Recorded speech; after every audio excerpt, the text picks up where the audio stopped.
அதுவும் குறிப்பாக கலைஞரிலிருந்து தொடங்கி அப்படிங்கிறத மனசுல வச்சுட்டு பார்த்தோம்னு சொன்னோம்னா, அவர் செய்த ஒரு காரியம் என்ன தெரியுமா? அதாவது ரோடு போட்டது, பஸ் விட்டது, அரிசி கொடுத்தது, டெலிவிஷன் கொடுத்தது, கேஸ் கொடுத்தது அப்படிலாம் தனித்தனியா பார்க்க வேண்டியதில்லை. அவர் செஞ்ச முதல் காரியம் இந்தியாவில் எங்கேயுமே செய்யப்படாத காரியம் அப்படின்னு பார்த்தீங்க அப்படின்னு சொன்னீங்கன்னா,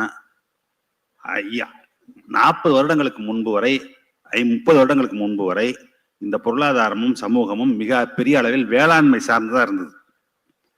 அந்த வேளாண்மை சார்ந்து இருக்கும் பொழுது அந்த அதிகாரமும் எங்க இருந்தது? கிராமப்புறத்தில் இருக்கக்கூடிய அதிகாரம் யாரிடம் இருந்ததுன்னு கேட்டீங்கன்னா, யார் நிலம் வைத்திருந்தாலோட அவரிடம் தான் அந்த அதிகாரம் இருந்தது. கலைஞர் செஞ்ச ஒரே பணி எனக்கு தெரிஞ்சு மிக மகத்தான பணி. தமிழ்நாடு இன்னைக்கு இவ்வளவு விரைவான வளர்ச்சி அடைந்து கொண்டிருக்கிறது, இவ்வளவு பெரிய மாற்றங்களை சந்தித்துக் கொண்டிருக்கிறதுனாக்கா அதுக்கு அவர் செய்த மிகப்பெரிய பணி அப்படின்னு சொன்னாக்க, அந்த கிராமப்புற அதிகாரம் இருக்குல்ல, அதை காலி பண்ணதுதான். பல விதமா என்ன பண்றாரு அப்படின்னு கேட்டீங்கன்னா, கொஞ்சம் கொஞ்சம் எல்லாத்தையும் ஒரே நாள் எல்லாம் பண்ணல. அவர் கொஞ்சம் கொஞ்சம் கொஞ்சமா பண்ணாரு. முதல் பணி அவர் செஞ்சது என்ன அப்படின்னு கேட்டீங்கன்னா, கிராமப்புறங்கள்ல இருக்கக்கூடிய அதிகாரம் எங்க இருந்து பிறக்கிறதுன்னு அவருக்கு தெரியும். நிலத்துல இருந்தா பிறக்குது.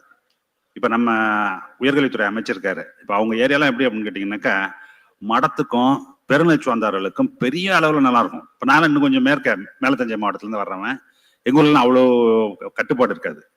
கிழக்க போக போக எப்படி இருக்கும் அப்படின்னு கேட்டீங்கன்னாக்கா, பெருமளவுல நிலம் யாரிடம் இருக்கும்னாக்கா நிலச்சுவந்தார்கள்ட்டையும் இவங்கள்ட்டையும் இருக்கும். நீங்களே இப்பெல்லாம் அதை பத்தி பேச்சு இல்லை. முன்னாடி அப்படின்னு கேட்டீங்கன்னாக்கா, பெரிய நில சுவாந்தார் குடும்பங்களுக்குலாம் 2000 வேலி, 5000 வேலி, 8000 வேலி, 10,000 வேலிலாம் இருக்கும். அதே மாதிரி சைவ மடங்கள் ஒன்னொன்னுக்கும் ஆயிரக்கணக்கான வேலிகள் நிலம். அது எல்லாம் யார்கிட்ட இருக்கும்? குத்தகைதாரர்கள்ட்ட தான் இருக்கும். அந்த குத்தகைதாரர்களுடைய கண்ட்ரோல் பண்றது வழியா தான் அவங்க கிராமப்புறத்தையே கண்ட்ரோல் பண்ணிட்டு இருந்தாங்க.